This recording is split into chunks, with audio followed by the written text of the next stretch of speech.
When persuading others, I'm not a person who likes to obsess on closing tactics. I'd like to believe that we're all better off focusing on earning the right to ask someone for a commitment. However, in the close, there is one final yet obscure step that's often ignored, and it flies in the face of conventional wisdom. Let's have ourselves a pocket sized pep talk because it took an emotional moment in a keynote I was delivering to make me finally decide that this step can't be overlooked. A Pocket Sized Pep Talk, the podcast that can help energize your business and your life with a quick, inspiring message. Now, here's your host, Rob Jollis. Finish this sentence. Once a customer agrees to a deal and they have signed their name on the line that is dotted, you what? When I learned how to sell, I was taught there were three answers to that question. Leave, leave now, or leave right now. Yes, the leave now, leave right now approach to finishing a conversation that ends with a commitment was, and still is, widely accepted. The thinking behind this unusual last step is this. There's nothing left to be said or done. And the one thing that could come out of your mouth might be some words that you may regret later. That's not a completely invalid statement because for many, sitting nose to nose with a person and moving that person through a persuasive process involves pressure.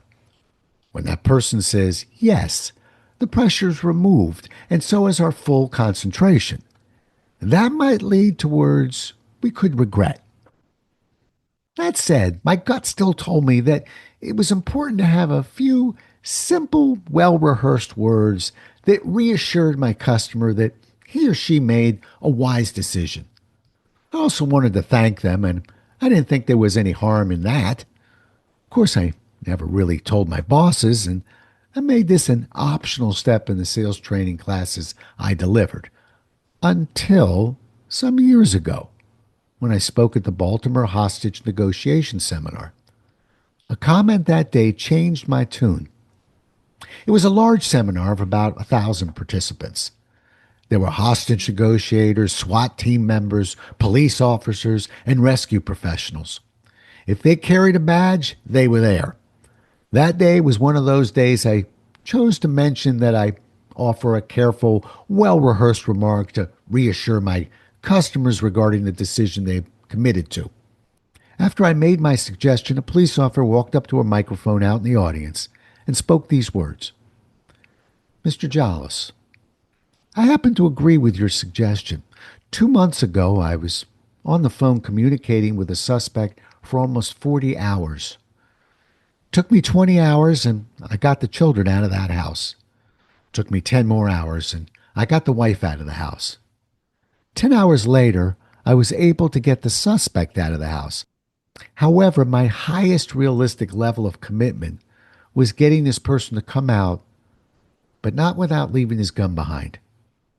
My last words to him were, just go slow. The suspect stepped out of the house and onto the porch. I moved up the driveway slowly with the SWAT team by my side. The suspect looked out, looked back, he looked out, he looked back, and then he blew his head off. I spent 40 hours on the phone with this person and can tell you this. This wasn't the kind of person who intended to come out and put on a show. It was an emotional moment. He changed his mind. I'll always wonder to this day if I could have handled that differently. I wonder if the last words out of my mouth had been, you're doing the right thing. I'll be here every step of the way to make sure everything we agreed upon will happen. I can assure you. I believe that could have saved his life. I no longer found the act of reassuring others for decisions they committed to be obscure or unnecessary, nor did I make this last step optional ever again.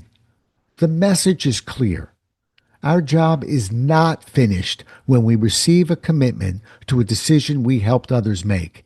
It is a natural step within the decision process for people to reconsider that commitment that they've made. Now, add in the fact that there's a strong possibility that the decision being recommended was not an easy choice for this person to make. Finishing your conversation by reassuring a person you've gained a commitment from is not an obscure step and should never be overlooked. Instead of leaving right now, why not give others something to think about when they reconsider the decision they've made?